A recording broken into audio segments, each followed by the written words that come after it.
Bem-vindos a mais um episódio de E aí, professor? Olá, Walter. Oi, Martin. Você vai bem? Eu vou bem. Que bom, eu vou bem.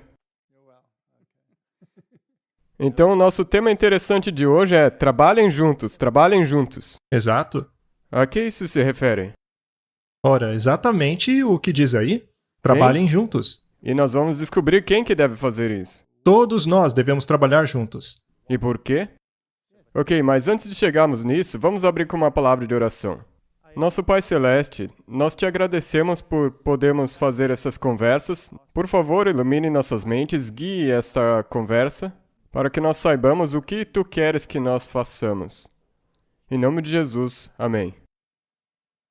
Existe muita confusão hoje em dia. Às vezes, esta confusão nos leva a uma grande frustração. Se nós falarmos a respeito de perfeccionismo, sobre a justificação pela fé e coisas assim, sempre dá a entender que as pessoas pensam que há dois lados que enxergam as coisas de jeitos diferentes. Quando, na verdade, a justificação pela fé não nega a obediência e tampouco dá uma licença para pecarmos. Mas algumas pessoas enxergam dessa maneira. O perfeccionismo não precisa necessariamente negar a justificação pela fé.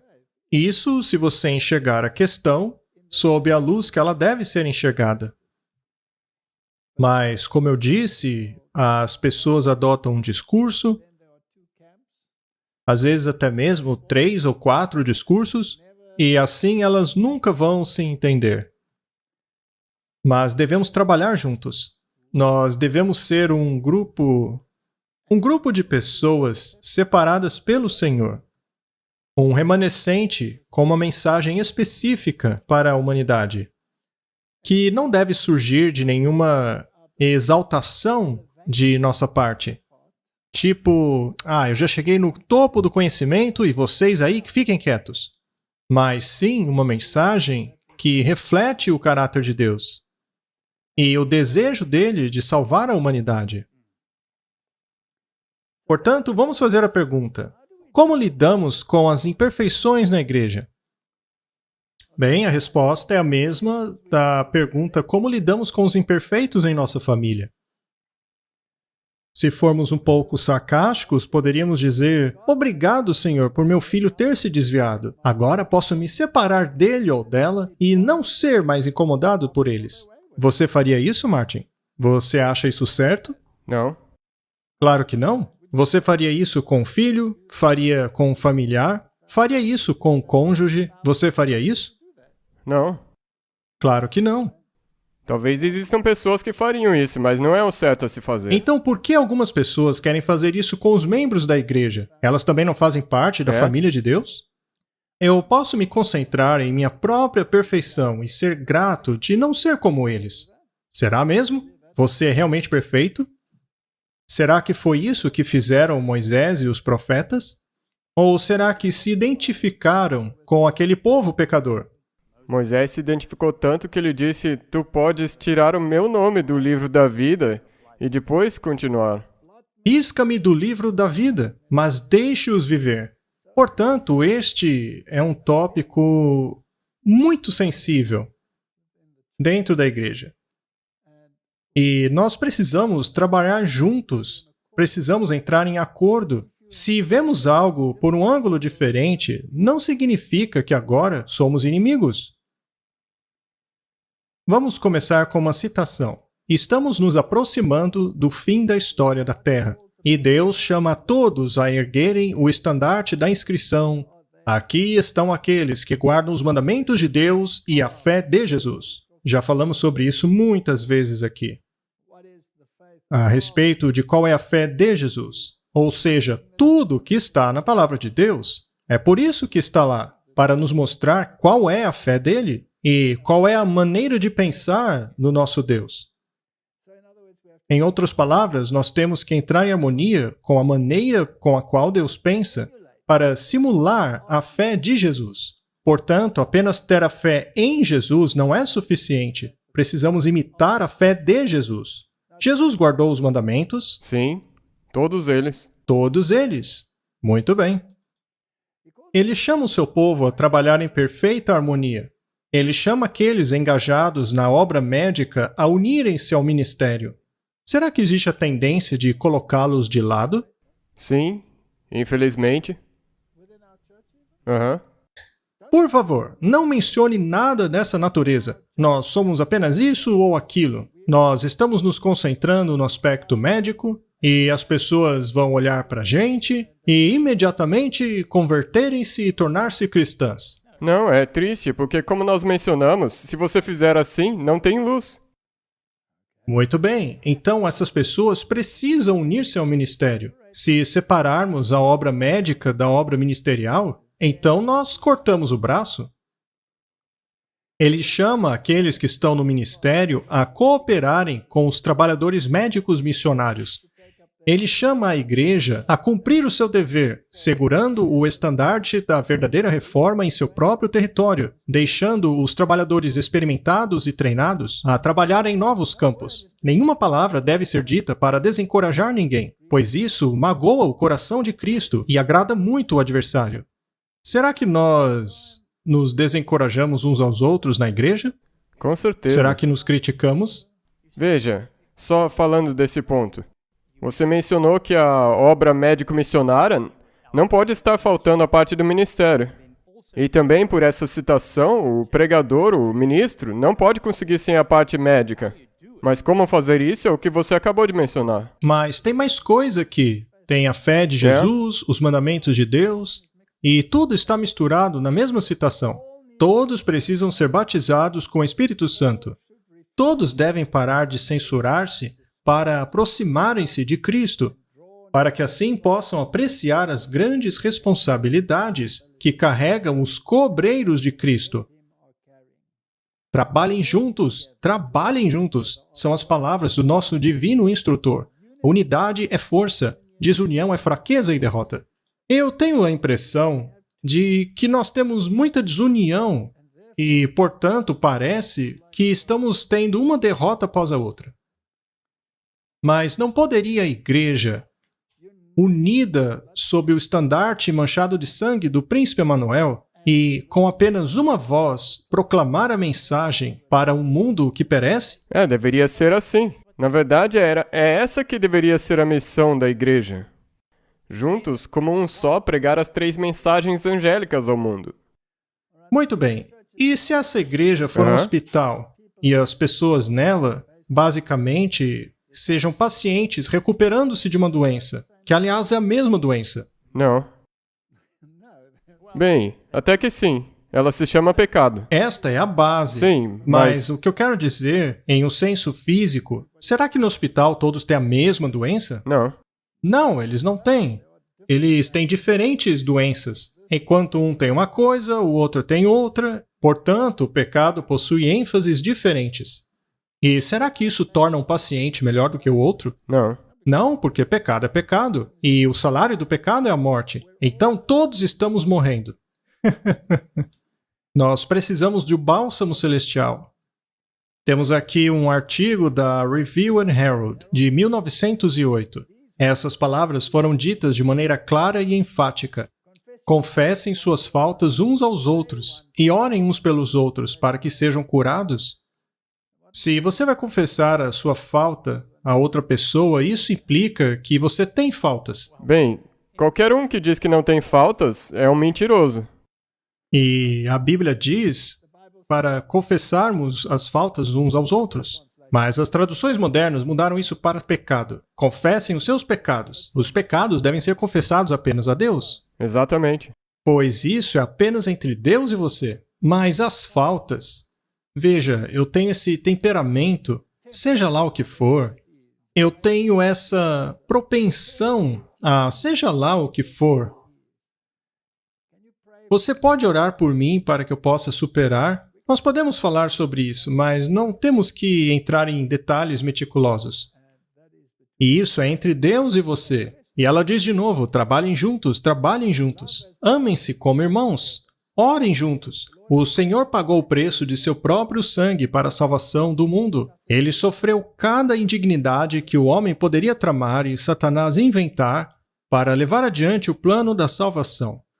Que o professor não permita exaltar-se, mas que ele possa ver a necessidade de aprender de Cristo diariamente para seguir o seu modelo. Para os estudantes e professores, nosso Senhor e Salvador Jesus Cristo deveria ser o único exemplo. Ou seja, não exalte um ser humano, foque no modelo, pois há apenas um modelo digno de ser imitado. E tenha em mente que o Senhor aceitará como professores apenas aqueles que forem professores do Evangelho. Há uma grande responsabilidade sobre aqueles que tentam ensinar a última mensagem do Evangelho. Esses não seriam a igreja toda, Martin? Cada uma das pessoas na igreja. Todo mundo. Sim. Não importa a sua posição dentro da igreja. Todos precisam ser trabalhadores juntos com Deus no treinamento das mentes humanas. O professor que falha em manter a norma bíblica sempre diante dele perde uma oportunidade de ser um trabalhador unido com Deus em dar à mente o molde que é essencial para estar nas cortes celestiais. Muito. E também, como você disse, o exemplo e aquilo que sai da sua boca tem que ser a mesma coisa. Sendo assim, nós temos que ter as mesmas ideias práticas sobre como trabalhar juntos. Porque há tantos ventos de doutrina soprando na igreja e tantas concessões com o mundo e concessões com o pecado. Parece que o mundo já não acha tão pecaminoso aquilo que a Bíblia chama de pecado. Não. E, às vezes, talvez porque eles querem ser politicamente corretos. Bem, comer aquela fruta proibida parece algo tão pequeno, não é? Mas veja as consequências. Você pregou sobre isso. Uma coisa tão pequena. Apenas dar uma mordidinha na fruta. E todas as consequências que vieram disso são indescritíveis. Apenas veja os noticiários e você verá as consequências. Então, o exemplo é algo muito, muito importante. E então, nós temos essa questão da dicotomia. Essa questão de sair e separar-se. E há tanta controvérsia sobre esta dicotomia. Existe muita controvérsia a respeito de separar-se. O argumento é, se você se separar dos outros, como vai alcançar alguém? Não é isso que eles dizem? É uma pergunta tão ilógica, mas é isso que as pessoas perguntam. E elas amam citar Paulo, quando ele disse que tornou-se todas as coisas por todos os homens. Ora, mas será que eu vou praticar o seu pecado apenas para alcançar você? Eu vou pro bar e vou beber uma cerveja com você só porque eu estou tentando te alcançar. E dessa maneira, acaba surgindo um laço entre nós. Só que ao mesmo tempo, essas pessoas ignoram a grande lista que Paulo fez das coisas que não devíamos praticar mais. Muito bem. 1 Reis 8:53.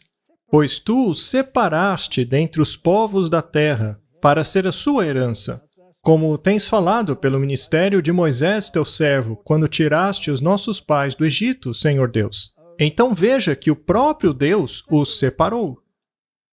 E a separação é algo que o homem não gosta muito. O lema do mundo hoje é ecumenismo e não separação. Na verdade, o Papa chega a condenar os chamados separatistas. Com certeza, nós já mostramos isso inúmeras vezes. Muito bem, vamos para o Novo Testamento. 2 Coríntios 6,14. Não se ponham em julgo desigual com os descrentes, pois o que tem em comum a justiça e a maldade? Ou que comunhão pode ter a luz com as trevas? Próximo verso. Que harmonia há entre Cristo e Belial? Que há de comum entre o crente e o descrente? Que acordo existe entre o templo de Deus e os ídolos? Pois nós somos o santuário do Deus vivo. Como disse Deus, habitarei com eles e entre eles andarei. Serei o seu Deus e eles serão o meu povo. Ele não está baseando a sua fé no Antigo Testamento? Sim. E quem é que está falando aí? O Paulo está falando. Exato. E ele está reiterando tudo aquilo que disse o Antigo Testamento. Então vai ser mais difícil se eles disserem que o Velho Testamento não é mais Ele chega válido. até mesmo a citar 1 Reis. Portanto, saiam do meio deles, separem-se, diz o Senhor. Não toquem em coisas impuras, e eu os receberei. E lhes serei pai, e vocês serão os meus filhos e minhas filhas, diz o Senhor Todo-Poderoso. Mas será que separação significa isolamento? Não, porque é aí que vem o X da questão. Exatamente. Separação não é a mesma coisa que isolamento. Porque os israelitas fizeram a parte da isolação, especialmente quando Cristo veio a essa terra. Exato. E uma vez que você começa a isolar-se, você então perdeu o foco, pois Deus veio para salvar os pecadores. E se Ele salvou a você, quer dizer que Ele quer salvar o teu próximo também? Importante. Então, não é um ato individual, uma vez que você está salvo. Aí então você também tem que ajudar os outros. Muito bem, então precisamos encontrar uma maneira de nos aproximarmos, mas existe o jeito certo de fazê-lo. E o jeito certo baseia-se na verdade. Baseia-se na fé de Jesus. Não pode basear-se no secularismo ou em questões sociais, mas deve se basear na fé de Jesus. Sim.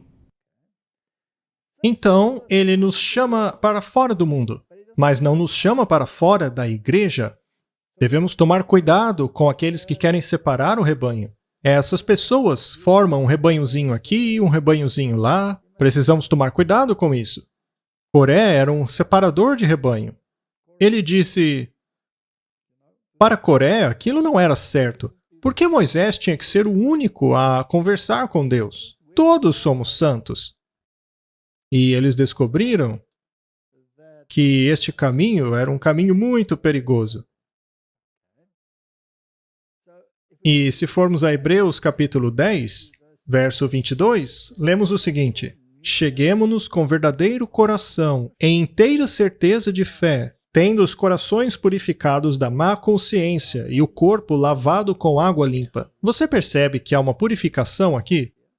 Você tem que se livrar de qualquer coisa que esteja te contaminando. Muito bem. Retenhamos firmes a confissão da nossa esperança, porque fiel é o que prometeu. E consideremo-nos uns aos outros para nos estimularmos ao amor e às boas obras, não deixando a nossa congregação, como é de costume de alguns, antes admoestando-nos uns aos outros, e tanto mais quanto vedes que se vai aproximando aquele dia.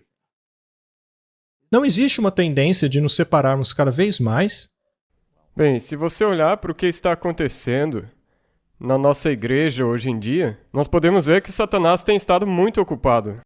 Algumas pessoas acham ruim eu ter dito que precisamos ficar firmes e não sairmos de nossa igreja. Mas alguns dizem: como eu posso ficar dentro de uma igreja que faz exatamente o oposto de tudo que diz o espírito de profecia? Bem, eu nunca disse que você precisa ficar dentro de uma igreja que faz todo o oposto do recomendado. Mas você não pode deixar o corpo da igreja. É isso que eu quis dizer. Alguns podem até mesmo recorrer a pequenos grupos, mas a ideia de que precisamos nos esforçar para trabalharmos juntos, mas isso só é possível quando temos a mesma mentalidade. Exato, e sabe, vindo às igrejas domiciliares das quais você fala, você realmente tentou tudo o que você pôde fazer na sua igreja local? Esse é um ponto muito importante, pois a igreja é nossa família. E alguns dos membros dessa família podem ser problemáticos, mas você não pode desistir deles. Se eles te provocarem dizendo que você não é desejado ali, você não vai forçá-los contra a vontade. Mas, contanto que haja uma pequena abertura, você então continua. Eu sempre me lembro daquela história em que eu estive no campus de uma grande universidade. Aquele encontro foi muito barulhento. Tinha bateria alta, um monte de coisa. E eu passei uma mensagem lá, naquela universidade. Foi uma mensagem bastante direta. E um dos anciãos mais antigos daquele local veio a mim em prantos e me agradeceu. E ele me disse como ele lidava com aquela situação. Ele procurava conversar com as pessoas em particular, pois todo mundo ali era varrido por aquela pressão de grupo. O que me lembra daquela ocasião que eu estive na Europa, na qual a juventude estava ajuntada em um concerto de rock. Eu já contei essa história muitas vezes. E eu encontrei essa pessoa que disse que não poderia estar ali porque o Jesus dele não estava. Nós então começamos a conversar, e de repente ajuntou-se um monte de pessoas que tinham a mesma mentalidade, mas elas se sentiam oprimidas pela pressão de grupo.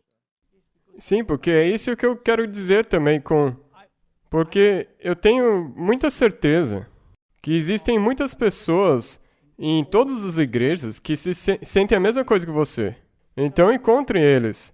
Porque lembre-se, Deus quer que todo mundo naquela igreja, até mesmo as igrejas apostatadas, sejam salvos.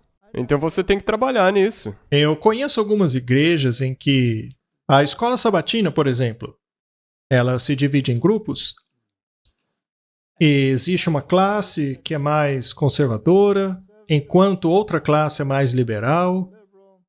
E, eventualmente, caso a conversa se aprofunde bastante no assunto, o grupo vai crescer, até mesmo dentro das igrejas. Mas a questão é que temos que ficar juntos. Não podemos abandonar a igreja, pois nenhum homem é uma ilha. Precisamos uns dos outros. E só para deixar claro, com isso que nós dissemos agora, nós não estamos compactuando com qualquer apostasia na igreja. Não. Ainda assim, nós temos uma mensagem à Laodiceia. Deus está liderando um povo. Ele tem um povo escolhido, uma igreja na terra, a quem ele tornou a depositária de sua lei. Ele deu a eles uma sagrada verdade, uma verdade eterna a ser dada ao mundo, e ele os reprovará e os corrigirá. A mensagem aos laodiceanos é aplicável à Igreja Adventista do Sétimo Dia, que tem grande luz, mas não tem andado sobre ela. Aqueles que fizeram grande profissão, mas que não têm caminhado com seu líder, que serão cuspidos para fora de sua boca, a menos que se arrependam. A mensagem que anuncia que a Igreja Adventista do Sétimo Dia é Babilônia e chama o povo de Deus a sair dela, não vem de mensageiros celestiais, ou de nenhum agente humano inspirado pelo Espírito de Deus. A verdadeira testemunha diz: eu aconselho que compres de mim ouro provado no fogo, para que sejas rico, e vestes brancas, para que sejas vestido, para que a vergonha da sua nudez não apareça, e que ponha colírio em seus olhos, para que possas ver. Martin, esta por acaso é uma igreja perfeita?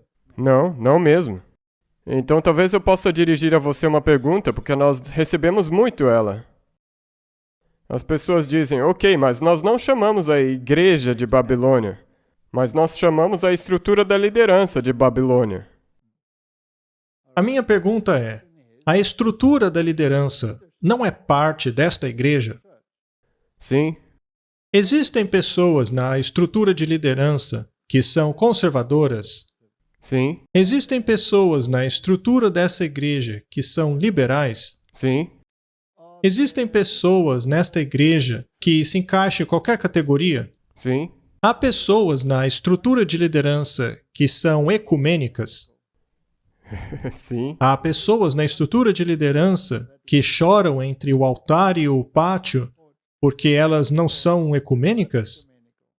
Com certeza. Muito bem. Eu, então, não separaria nenhuma parte deste corpo para acusá-la de ser a raiz do problema. O problema está presente em todos os níveis desta igreja, do menor ao maior. E qualquer pessoa, esteja ela dentro da conferência geral, ou esteja ela dentro da união, ou em uma conferência, ou em uma comissão de igreja, sejam essas pessoas delegadas, a todas essas pessoas é feita a mesma admoestação. Compre ouro de Jesus. Ok, mas agora, o que você acabou de dizer, como nós aplicamos isso aos dízimos?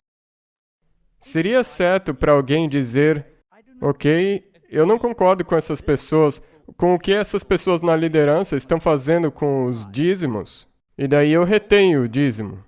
Ou coloco em algum outro lugar. Muito bem. Será que Deus nos encarregou do papel de juiz? Ou ele disse que todo julgamento pertence a ele? Que todo julgamento Ele era não lhe dele. disse para levar o dízimo até a casa do tesouro? Sim, Ele disse. Ok. Existem pessoas que são de acordo com as 3 mensagens angélicas na liderança? sim, Também não há pessoas que são avessas a essa ideia? sim. Muito bem. Se você parar de dar o dízimo, as 2 partes irão sofrer com isso, inclusive aquela parte da liderança que deseja pregar a verdade. Com certeza. Então, por que não deixamos essa questão com Deus? Bem, tem outra pergunta que eu queria fazer. Eu recebo muito essa pergunta, então eu tenho que achar uma resposta. Mas e os levitas? Quando eles estavam apostatados, Israel ainda tinha que devolver o dízimo? É verdade. Isso é pura verdade. É claro, eles não pararam. E talvez nós poderíamos esclarecer que existe uma certa estrutura na Igreja Adventista do Deus é um Sétimo Deus de Dia. ordem. Sim, e ele colocou uma estrutura em vigor sobre como os dízimos têm que ser usados nessa igreja. E ele também estabeleceu uma ordem de como a liderança deve exercer a sua liderança. Não deve haver senhorio. Eles não são deuses dentro da igreja. Com certeza não. As vozes deles têm o mesmo valor do que as vozes daqueles que se assentam ali no banco. Eles não valem mais do que os outros. Para Deus são iguais. Todos Exatamente. nós da igreja estamos exatamente no mesmo barco. Exatamente. E só para deixar claro, não é tão fácil assim de usar mal os dízimos. Talvez as ofertas até podem ser um pouco não bem usadas. Mas há uma estrutura bastante firme em relação ao dízimo. Sim, eu só queria falar disso porque nós recebemos muitas perguntas de pessoas falando desse tema.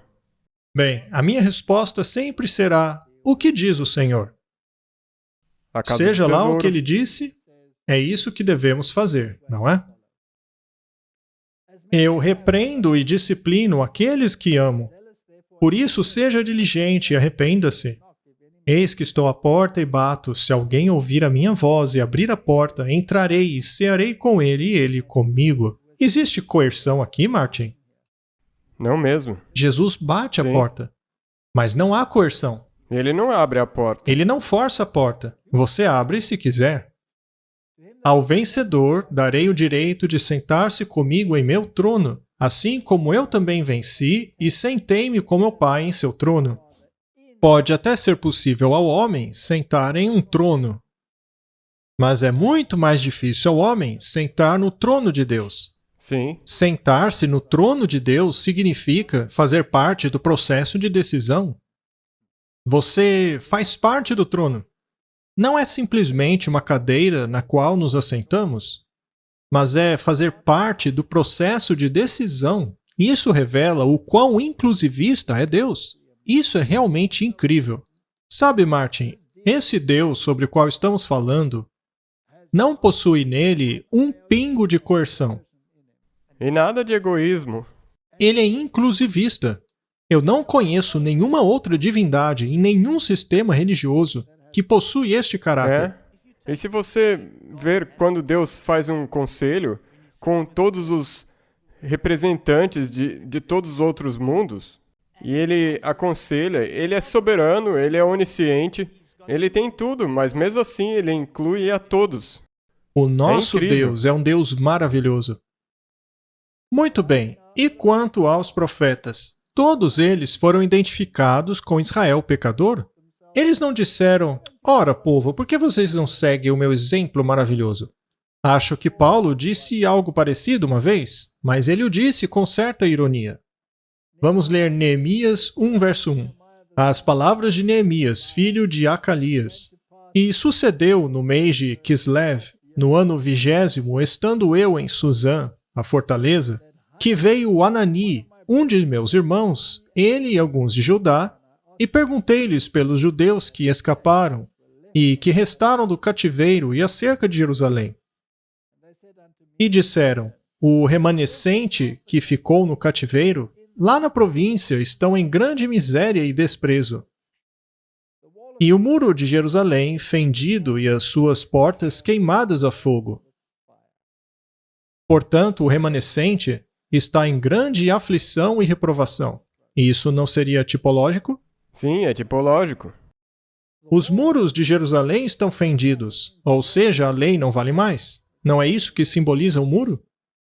E aconteceu que, quando ouvi essas palavras, assentei-me e chorei. E lamentei por alguns dias, e estive jejuando e orando perante o Deus do céu.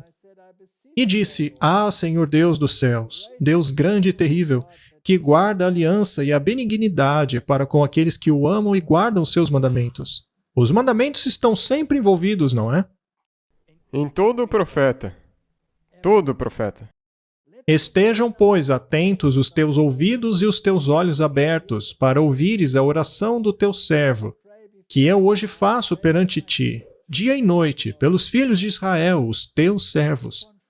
E faço confissão pelos pecados dos filhos de Israel, que temos cometido contra ti. Também eu e a casa de meu pai temos pecado.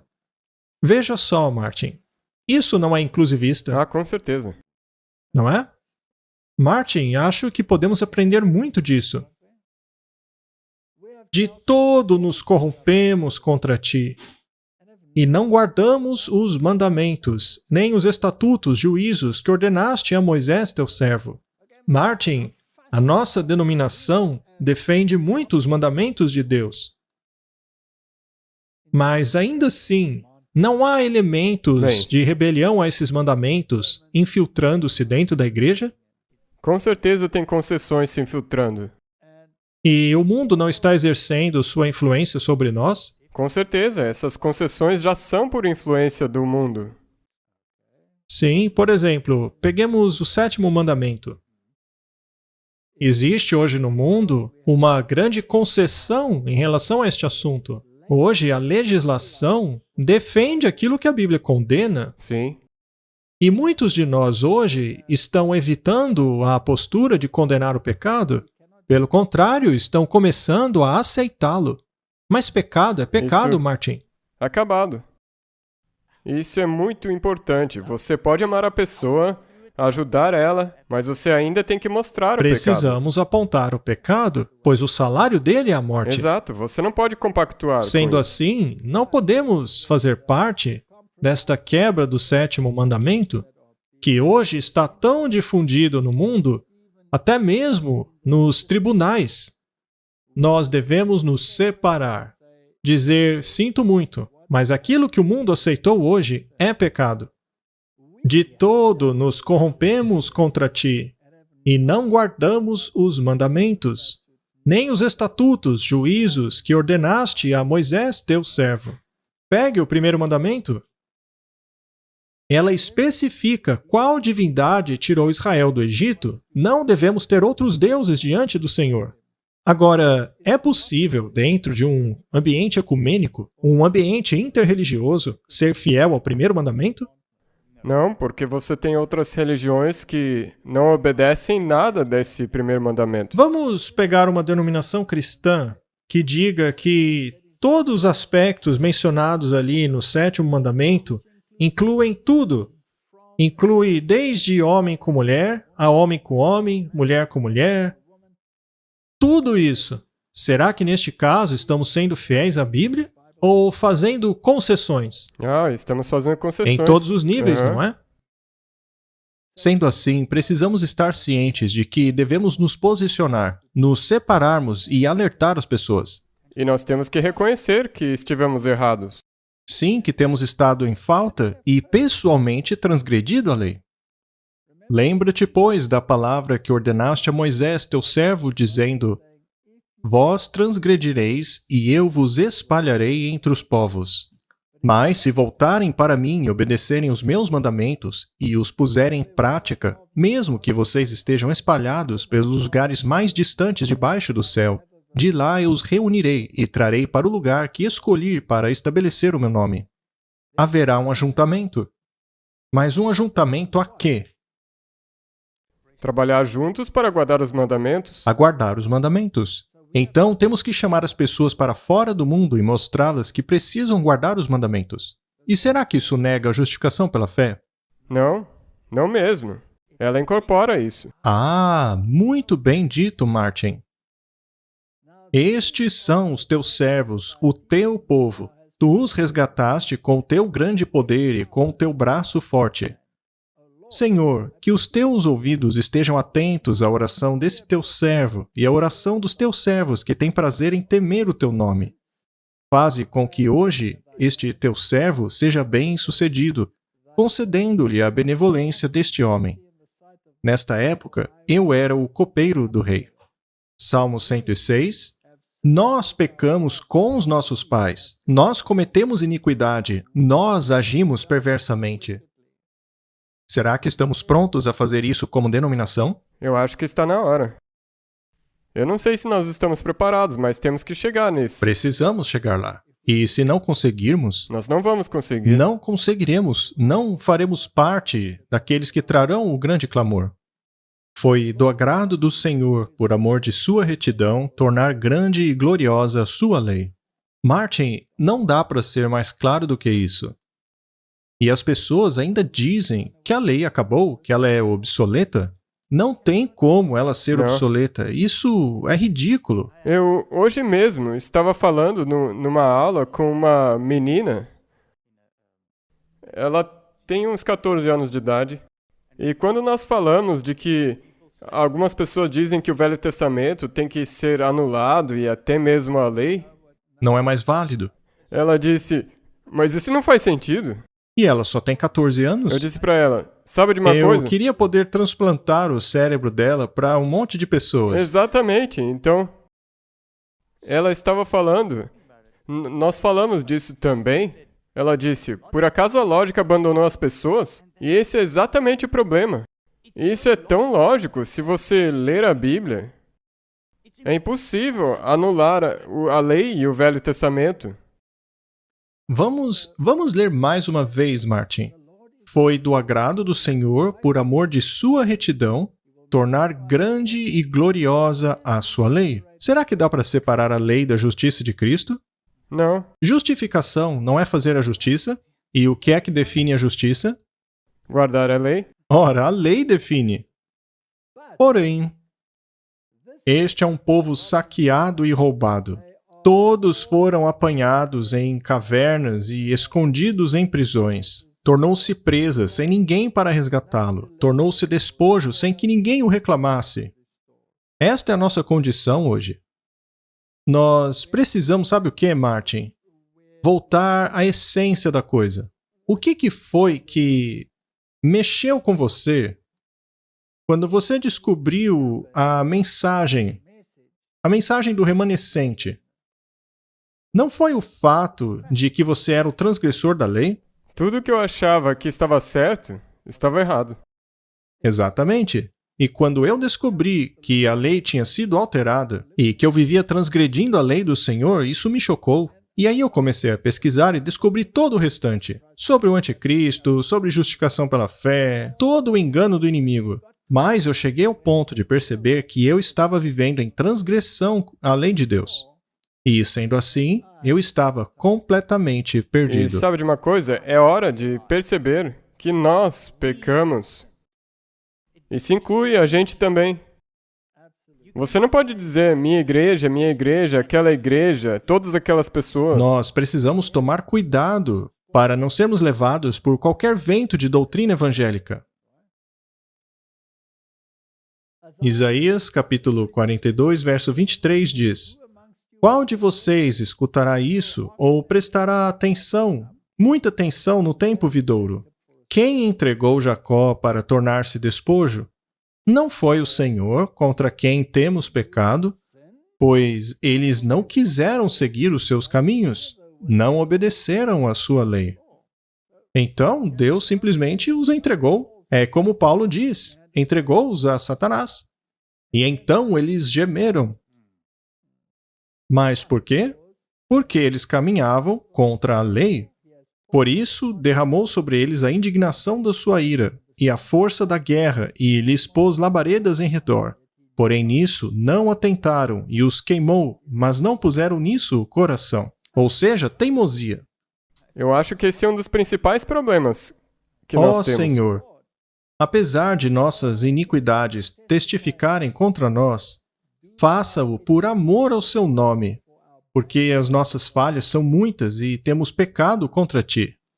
Isso descreve a condição da igreja. Não importa se estamos falando sobre Neemias, ou sobre Isaías, ou sobre Jeremias, todos eles apresentam essa linguagem inclusiva de que todos nós pecamos. É incrível ver isso. Mas e Daniel? Daniel se identificou com o seu povo, pois diz, nós pecamos. Daniel 9, verso 5. Pecamos e cometemos iniquidades e procedemos impiamente. Fomos rebeldes, apartando-nos dos teus mandamentos e dos teus juízos. Viu só? O tempo inteiro. Essa que é a linha corrente. Ó Senhor, a nós pertence a confusão de rosto, aos nossos reis, e aos nossos príncipes e aos nossos pais, porque pecamos contra ti. Nós pecamos, Martin. E ele continua, sim, todo Israel transgrediu a tua lei, desviando-se para não obedecer a tua voz. Por isso, a maldição e o juramento que estão escritos na lei de Moisés, servo de Deus, se derramaram sobre nós, porque pecamos contra ele.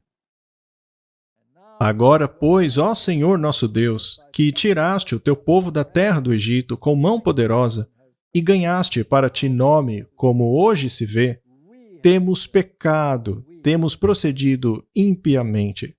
E agora talvez eu possa dizer, em caso alguém ainda não tenha percebido, isso também está falando de nós, a igreja. Está falando da gente, com certeza.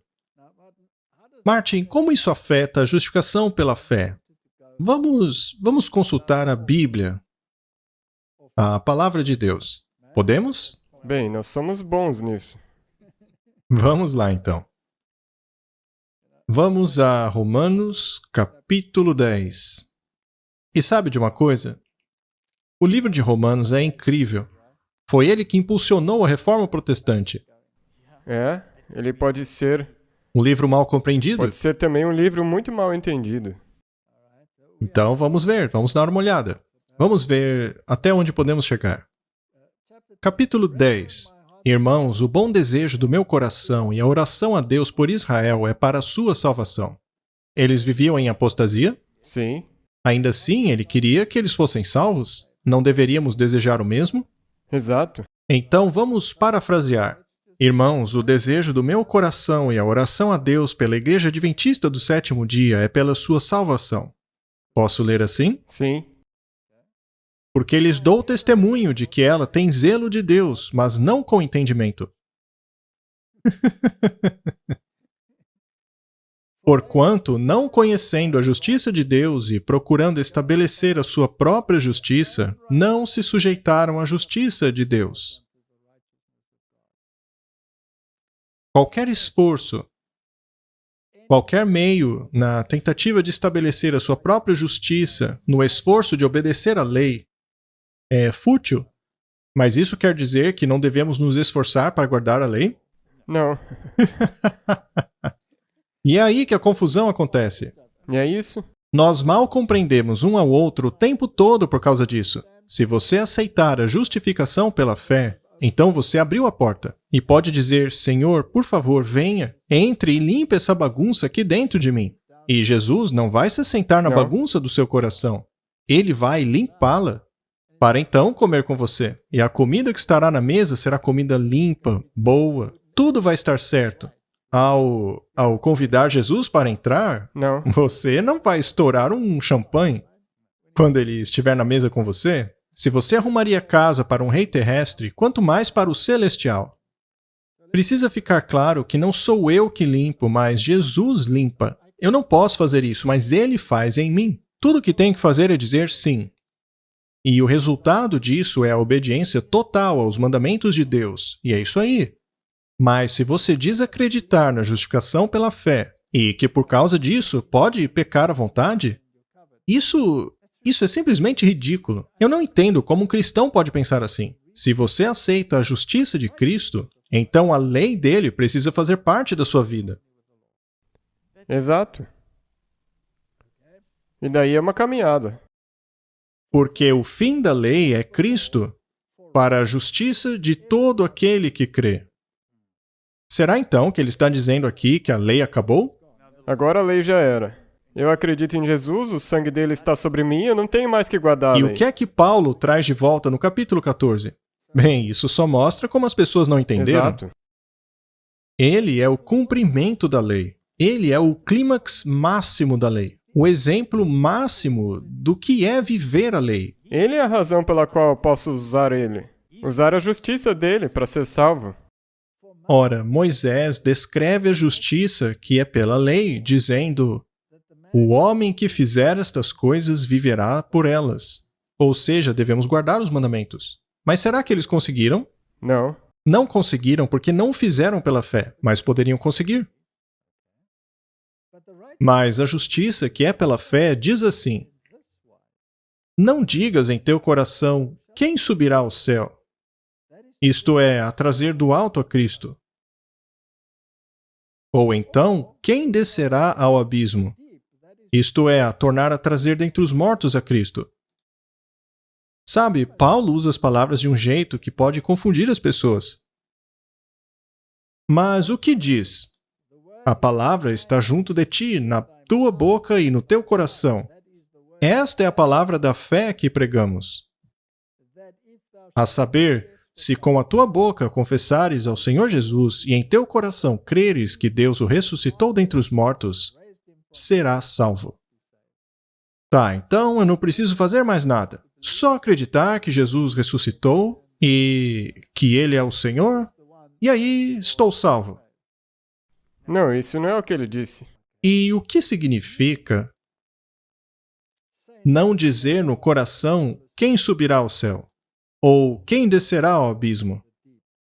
Isto é tornar a trazer Cristo dentre os mortos. Sabe, existem duas maneiras em que a humanidade tenta emular o que é correto, mas sem Cristo. Uma dessas maneiras é exaltar-se ao nível de Cristo. Então você se exalta e diz: eu estou salvo, sou como ele, sou um filho de Deus, estou salvo.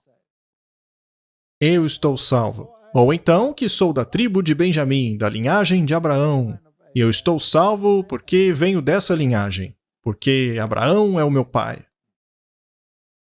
E a outra maneira é trazer a Cristo ao seu nível e dizer: olha, eu consigo. Eu consigo porque eu defini que Cristo está no meu nível. Mas onde está o parâmetro? Quem é o parâmetro? Ele. Ele é o parâmetro. E quão alto é este parâmetro? Muito alto para nós alcançarmos. Tá, e você consegue esse patamar? Não. Você não consegue alcançá-lo? Então, qual seria a solução? Trazer a barra lá para Exato. baixo, para que você possa Sempre pular é mais sobre fácil. ela. Ou então elevar-se a si mesmo tão alto que possa pular sobre a barra. As duas opções são completamente fúteis. E nós temos esses dois grupos na igreja.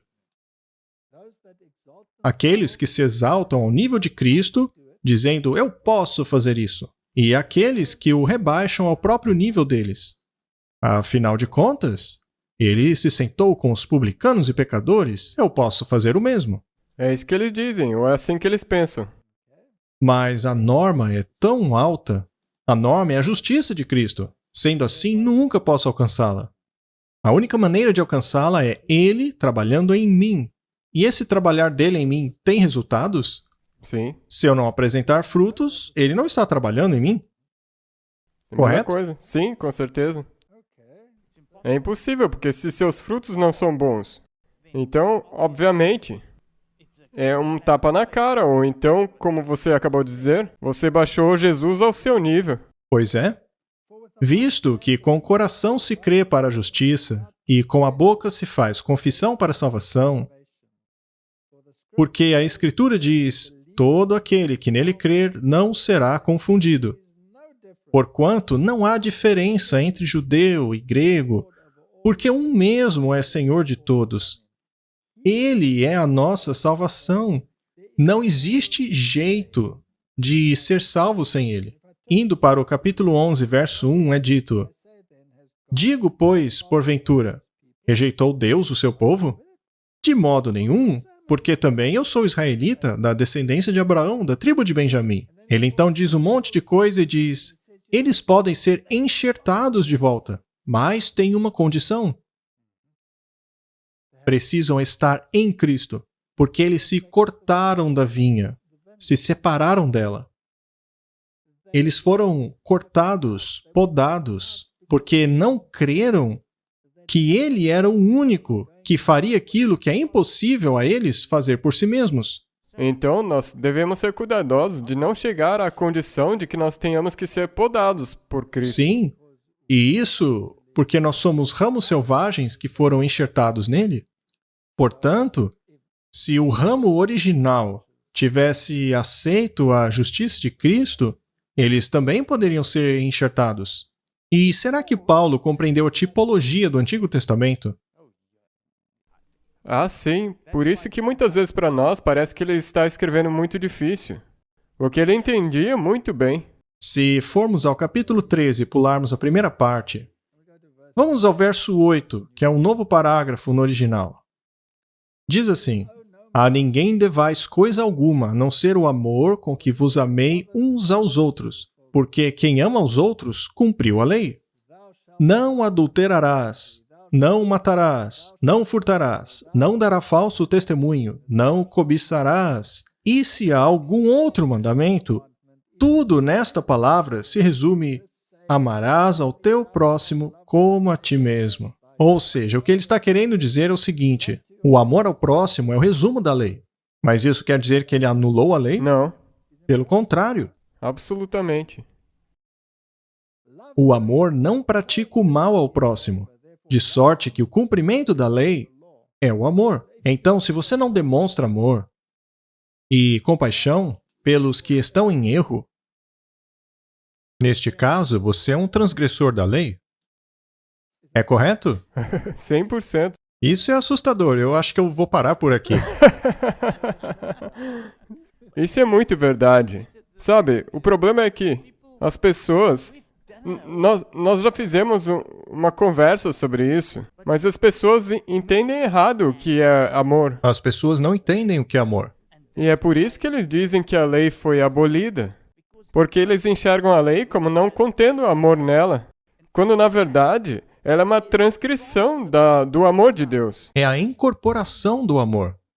E Martin, ele estava discorrendo sobre a segunda tábua do Decálogo, não é? Ele estava listando tudo. E aí disse: isto é a base do amor. E aqui, no caso de Daniel, ele disse: nós pecamos, nós agimos perversamente. Não apenas um, mas todos. A única justiça que nós podemos ter é a de Cristo. E também nós temos que agradecer a Ele cada dia por nos ter concedido essa graça pela qual nós podemos continuar. Aqui Paulo está escrevendo a Timóteo, e ele diz assim: esta é uma palavra fiel e digna de toda aceitação, que Cristo Jesus veio ao mundo para salvar os pecadores, dos quais eu sou o principal. Por acaso Paulo se identificava com esse tipo de gente? Ele com certeza não ficou e disse você, você e você. Ele disse eu sou o principal pecador. Eu acredito que eu vou discutir muito com Paulo lá no céu, porque o maior dos pecadores, com certeza, sou eu e não ele. Talvez até você queira reclamar esse título. Bem, todo mundo nós temos que... Algumas pessoas vieram de Tiago. Primeiro eles o abraçaram e depois deram uma facada em suas costas. Veja só. Reconhecendo a graça que me foi concedida, Tiago, Pedro e João, tidos como colunas, estenderam a mão direita a mim e a Barnabé em sinal de comunhão. Eles concordaram em que devíamos nos dirigir aos gentios e eles aos circuncisos. Pediram apenas que nos lembrássemos dos pobres, o que me esforcei para fazer. Porém, Quando Pedro veio a Antioquia, enfrentei-o face a face por sua atitude condenável. Será que existia discussão na igreja primitiva? Houveram algumas discussões, com certeza. Então, esta igreja, que tinha recebido o derramamento da chuva serôdia, era perfeita? Não, eles tinham seus atritos e seus problemas. Mas eles fizeram uma coisa. Eles trabalharam juntos. Vamos ler Filipenses 3, verso 3. Pois nós somos a circuncisão, que adoramos Deus em espírito e nos alegramos em Cristo Jesus, e não temos confiança na carne. Quanta confiança você tem, Martin, em sua capacidade de vencer o pecado? Bem, tão logo quanto eu tento, eu já me desaponto bem rápido. Isso é simplesmente escorregar na banana, não é? Portanto, não podemos confiar na carne. Mas podemos confiar em Cristo? Toda a nossa confiança deve estar nele. Portanto, precisamos tomar cuidado com as regrinhas aqui e ali. O trigo e o joio crescem juntos. A igreja não é perfeita, ela é um hospital. Retendo firme a fiel palavra, que é conforme a doutrina, para que seja poderoso, tanto para admoestar com a sã doutrina, como para convencer os contradizentes. Porque há muitos desordenados faladores, vãos e enganadores, principalmente os da circuncisão, aos quais convém fechar a boca, homens que transtornam casas inteiras, ensinando o que não convém por torpe ganância. Esse tipo de gente não existia desde o começo da igreja? Sim, Será que continuarão até o fim? com E certeza. por causa deles você vai sair da igreja? Você pode se separar e começar seu próprio grupo, e depois de um tempo, até mesmo no que você começou, você vai ter os mesmos problemas. É isso mesmo, é isso mesmo. Mas nós temos que ser perfeitos, mas é a perfeição de Cristo. Precisamos tomar cuidado com o perfeccionismo. Mas algumas pessoas dizem o seguinte: mas Paulo não conseguiu a perfeição. Ele ainda não havia conseguido.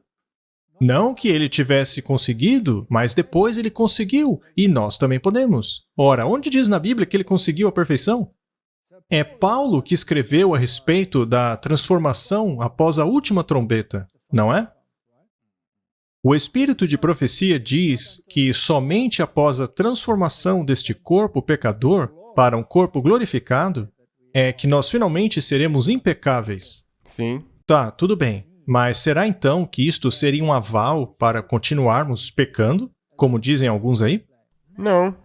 Você ainda tem que se empenhar em viver sem pecado, com a justiça de Cristo e Jesus te ajudando. Como dissemos antes, o alcoólatra que para de beber não para de ser um alcoólatra. Ele está apenas em remissão, mas ele parou de beber. Ele está utilizando a sua força de vontade e Deus o está ajudando para que ele possa vencer a sua fraqueza e não mais beber. E a mesma coisa acontece com o pecado. Se você está viciado em pornografia, por exemplo, e você fecha essa porta e você para, isso não significa que a sua natureza não continuará guerreando contra você em relação a isso. Mas você vai parar porque você se agarrou a uma força superior. A juventude de nosso tempo pode tornar-se tão preciosa aos olhos de Deus como foi Samuel. Pelo manter fielmente a sua integridade cristã, eles podem exercer uma forte influência na obra da reforma. Tais homens são necessários nos tempos de hoje. Deus tem uma obra para cada um deles. Nunca os homens atingiram resultados tão grandes para Deus e para a humanidade como podem ser atingidos nos dias de hoje por aqueles que permaneçam leais a Deus. Por acaso, o mesmo poder que trabalhou na vida de Samuel também está disponível a nós hoje? Sim, esse poder tem estado disponível desde o tempo de Adão. E qual exemplo ele teve dos sacerdotes? Não foi um bom exemplo. O Eli era um bom exemplo? Não. Não, ele fez concessões. E os filhos de Eli eram bons exemplos? Não, não mesmo. Ele então era como Daniel, vivendo em meio ao pecado. No entanto, sem nenhuma mancha. Por que tantos alegam serem santos e impecáveis? É porque eles estão distantes de Cristo. Eu nunca ousei dizer tal coisa. Desde o tempo em que eu tinha 14 anos, se soube o que era a vontade de Deus, eu estava disposta a fazê-la. Mas você nunca me ouviu dizer que eu era impecável?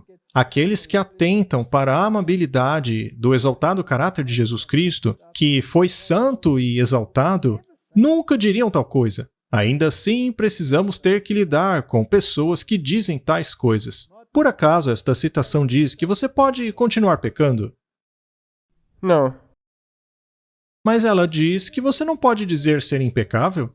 Exato. Como então, Martin, conciliar esta citação com a ideia de que não podemos pecar? Você não deve pecar. Você pode ter uma propensão, mas você tem que se apegar a Jesus para que ele te ajude a não ir por esse caminho. Muito bem. Algumas pessoas dizem que se você crer nisso, você corre o risco de dizer, legal, então eu vou continuar pecando até o fim. Mas não, nós vamos ter a natureza pecaminosa até o fim, mas não precisamos pecar. Na verdade, não podemos pecar. Vai, não peques mais. Se fosse impossível fazer isso, então Jesus não poderia ter dado aquele mandamento. Com certeza. Sabe, é por isso que existe toda uma guerra acontecendo entre as pessoas que dizem que você tem que... Eles não estão nem falando da mesma coisa, mas acham que estão. É isso que eu estou dizendo, vamos ficar juntos. Não é só porque você está olhando de um ângulo e o outro está olhando de outro ângulo, não quer dizer que precisamos nos desentender. A ideia é, nós precisamos aceitar a obediência aos mandamentos de Deus. Nós precisamos viver sem pecar. Mas não podemos dizer que somos impecáveis, porque nós temos uma natureza pecaminosa e uma propensão a pecar, mas nós não temos que ser escravos dela. E quem é que nos dá esse poder? Somente Jesus. Muito bem. Eu quero dizer, seja lá quem for que a glória de Deus já tenha sido revelada, que você jamais poderá dizer, eu já sou santo, já me santifiquei. Não, deixe que Deus escreva isso em seus livros se Ele quiser, mas você nunca deve pronunciar isso. E aí está o X da questão. Eu já ouvi evangélicos pregando que você jamais poderia dizer o que ela escreveu ali. Um deles é Robert Schuller. Ele disse que a pior coisa do mundo é dizer que uma pessoa é pecadora. Ele já morreu, mas a maneira de pensar evangélica é exatamente oposta a isso. Não podemos dizer que somos impecáveis até quando? Até que este corpo vil seja transformado em um corpo glorioso, ou seja, no último dia. Mas isso é uma licença para pecar? Não. É aí Não. que nos confundimos. Isso não é licença para pecar. Isto é o reconhecimento de nossa dependência, de nossa fraqueza. Porém, se constantemente buscarmos a Jesus, então é nossa a bendita esperança de permanecer diante do trono de Deus sem uma mancha ou ruga, ou nada do tipo. Completos em Cristo, vestidos da justiça e perfeição dele. Exato, o único jeito que você pode conseguir estar sem mácula nem ruga é se você tiver vestido com as vestes brancas dele. Não é essencial que você saiba e diga aos outros todos os porquês e pormenores do que constitui um novo coração, ou então ao nível que eles precisam atingir de maneira a nunca pecar. Esta não é a sua obra. Martin, não é o meu trabalho dizer a você ou qualquer um o que constitui o novo coração, ou o nível que você deve atingir de maneira a nunca pecar. Não é a nossa função, mas algumas pessoas pensam assim. O meu trabalho é pregar o Evangelho. E o Evangelho é muito simples. A humanidade caiu. Caiu. Ela está num estado caído. Ela não tem esperança. Todos pecaram e estão destituídos da glória de Deus. Ninguém tem a capacidade de sair sozinho desta situação. Mas graças a Deus que existe um que pode, e esse é Jesus Cristo, aquele que não tem pecado, o impecável Filho de Deus, que veio para essa terra e tornou isso possível por meio de sua vida sem pecado, morrendo pela minha transgressão e ressuscitando do túmulo. E se eu estou preparado para morrer com ele então eu também tenho o privilégio de ser ressuscitado com Ele. Aham. E assim viver uma nova vida. Uma vida que Ele me empodera a viver. Mas eu, de minha própria força, sou fraco. Eu sou fraco, eu tenho uma natureza pecaminosa. Natureza esta, a qual eu não posso responder mais, porque não sou mais eu que vivo, mas Cristo vive em mim. Será que ficou claro ou ainda não? Está claro. É mesmo? Sim. Muito bem. Portanto, não é o nosso dever ficar esculpindo o nosso caráter. Esse dever nunca foi dado a mim. Esta obra pertence somente a Cristo. O que compete a nós é identificar o que é o pecado, pregar a obediência aos mandamentos, identificar que estamos todos perdidos e então apontar a solução. Este é o nosso dever. Exato. Paulo disse a Timóteo: esta palavra é leal e digna de toda aceitação, que Cristo Jesus veio ao mundo para salvar os pecadores, do qual eu sou o principal. Nós já lemos isso antes, mas eu queria só reiterar que todos os profetas identificaram-se desta maneira. Todos eles. Ele escreveu em Filipenses 3: finalmente, meus irmãos, alegrem-se no Senhor. Escrever-lhes de novo as mesmas coisas não é cansativo para mim, é uma segurança para vocês. Cuidado com os cães, cuidado com esses que praticam o mal, cuidado com a falsa circuncisão. Portanto, não queremos nada que divida. Cuidado com isso. Será que há muita divisão em nossos meios, Martin? E isso não tem piorado nos últimos anos? Certamente não me parece que a situação melhorou. Não. Tá piorando. Quem está por trás disso? O diabo? Pois nós é que somos a circuncisão. Nós que adoramos o Espírito de Deus, que nos gloriamos em Cristo Jesus e não temos confiança alguma na carne. Tão logo você passa a confiar na sua carne, tão logo você começa a pregar que é isso que você precisa alcançar, é desta maneira que você será perfeito, então pronto, você está desenvolvendo confiança na carne. Mas a nossa única confiança está em Cristo. Apesar de eu também poder ter confiança na carne. Se qualquer outro homem pensa que tem razões para confiar na carne, eu ainda mais.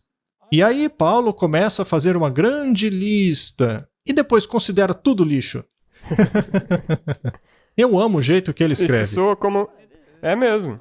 Isso soa como Salomão. Sim. A conclusão da questão.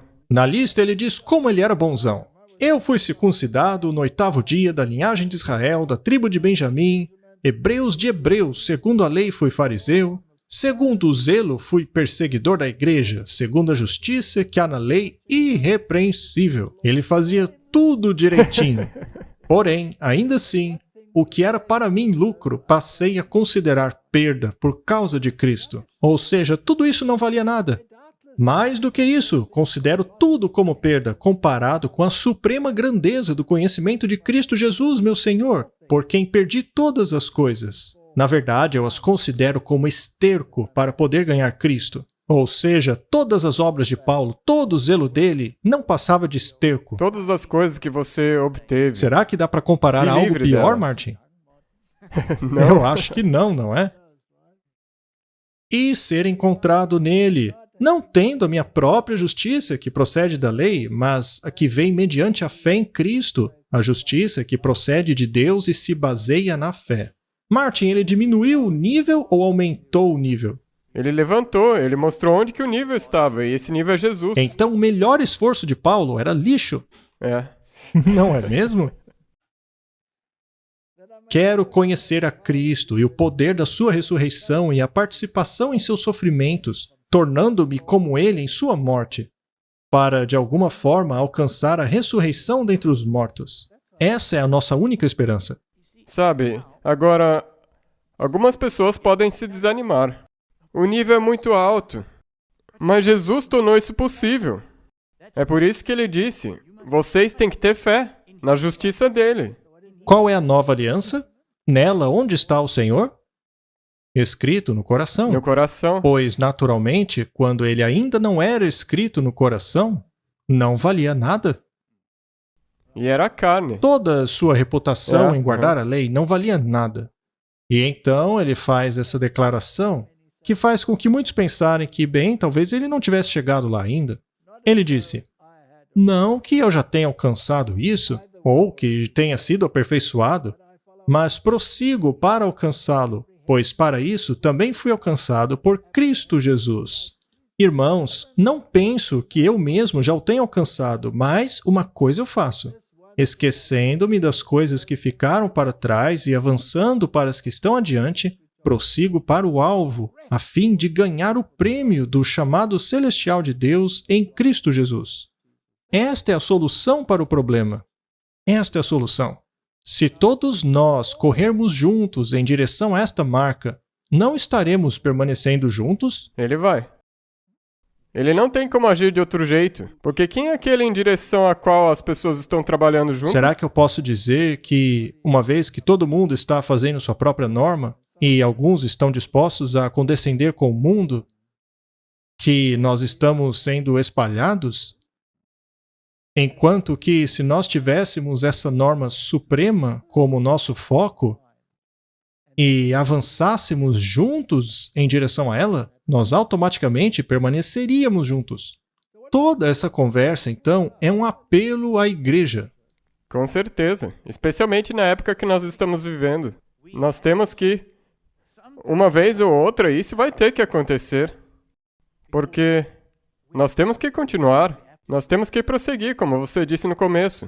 Essa é a única maneira pela qual o autoclamor vai poder ir adiante. Exatamente.